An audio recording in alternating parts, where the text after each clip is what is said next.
Donc venu ici pour apporter le soutien de l'ensemble des élus qui se sont prononcés sur le sujet en Haute-Garonne à gauche, donc les élus de la France Insoumise, les élus écolos aussi. On sait que on est ici sur un sujet, je pense, qui fait partie de notre histoire longue en Europe. C'est-à-dire, on s'est battu des centaines d'années pour reconnaître que les animaux avaient des droits. Ça, c'était pas évident déjà. Ça fait à peine quelques décennies qu'on estime qu'un animal est un être qui est conscient et sensible. Ça a été de longues luttes, notamment grâce à des rassemblements et à l'action de militantes et de militants pour les droits des animaux. Désormais qu'on a des lois qui sont insuffisantes et minimales, on voit qu'elles ne sont même pas appliquées dans beaucoup d'endroits du pays. Et donc c'est évidemment quelque chose qui peut que soulever l'indignation de se dire que les luttes qu'on a menées, toutes et tous, eh bien, sont invisibilisées, sont annulées par des mauvais traitements, par des directions qui se permettent en fait de s'asseoir sur des droits fondamentaux. Dans la mesure où les droits fondamentaux des animaux et des êtres humains ne peuvent jamais être totalement séparés.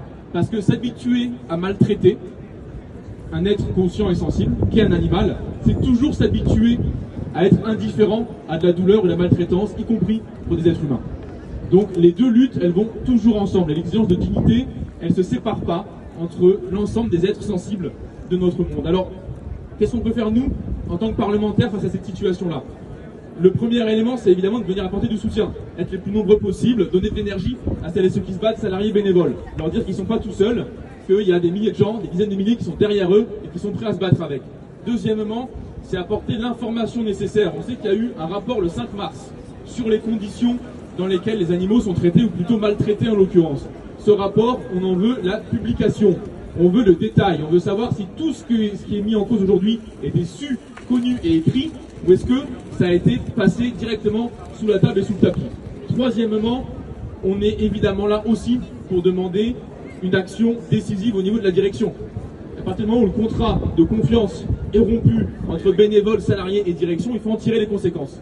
Les conséquences, c'est évidemment d'avoir une nouvelle direction. Et enfin, dernièrement, il faut faire le tour des responsabilités. Qui a fait quoi? Il y a une direction qui est mise en cause. Il y a un salarié qui est mis en cause. Mais enfin, le terrain, les murs, l'ensemble des partenaires autour, sont-ils tout à fait innocents ou ont-ils accordé l'impunité à l'ensemble des mauvais traitements qui ont eu lieu là? Je pense évidemment aux acteurs municipaux en premier lieu. Il faut qu'on sache quelle information était disponible, quelle information était sue de la part des responsables et qu'est-ce qu'ils ont laissé faire dans le cadre des conventions, des subventions et du travail. Voilà, nous en tout cas, en tant que parlementaires, c'est sur ces 4 angles qu'on va vous accompagner, qu'on va se battre. Et évidemment, on ne peut que souhaiter le plus de rassemblements possible de cette nature-là, être les plus nombreux et nombreux possibles, puisque c'est le nombre qui fait la force, et puis si on est assez fort, et bien on va gagner. Bravo.